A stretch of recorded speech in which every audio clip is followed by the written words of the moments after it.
வணக்கம். ஆகாஷ்வாணி புதுச்சேரி செய்தி சுருக்கம் வாசிப்பவர் செங்கீனி பழனி. பிரதமர் திரு நரேந்திர மோடி புதுடெல்லியில் இன்று செமிகான் இந்தியா 2025 கருத்தரங்கை தொடங்கி வைத்தார்.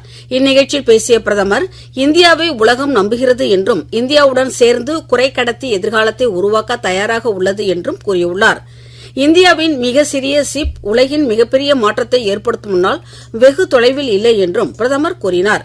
எண்ணெய் ஒரு காலத்தில் கருப்பு தங்கம் என்றால் தற்போது சிப் புதிய டிஜிட்டல் வைரங்கள் என்றும் அவை உலகளாவிய முன்னேற்றத்தை துரிதப்படுத்தும் ஆற்றலை கொண்டுள்ளன என்றும் அவர் கூறினார்.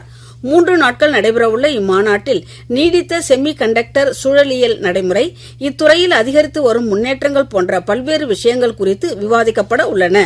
சிங்கப்பூர் பிரதமர் திரு லாரன்ஸ் வோங் 3 நாள் அரசுமுறை பயணமாக இன்று மாலை இந்தியா வருகிறார். திரு வோங் பிரதமர் திரு நரேந்திர மோடியுடன் இருதரப்பு பேச்சுவார்த்தைகளை நடத்தவுள்ளார்.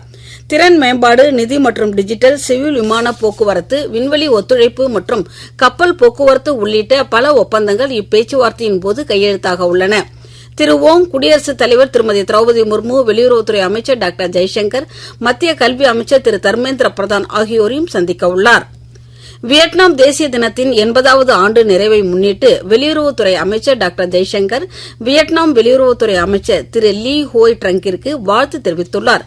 இந்தியாவிற்கும் வியட்நாமிற்கும் இடையிலான இருதரப்பு உறவுகள் படிப்படியாக வலுவடைந்து வருவதாக டாக்டர் ஜெய்சங்கர் சமூக ஊடக பதிவில் தெரிவித்துள்ளார்.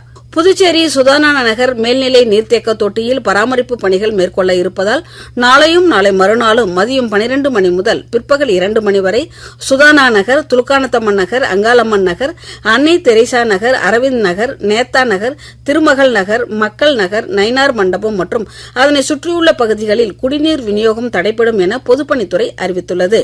இத்துடன் இந்த செய்திச் சுருக்கம் நிறைவு பெறுகிறது.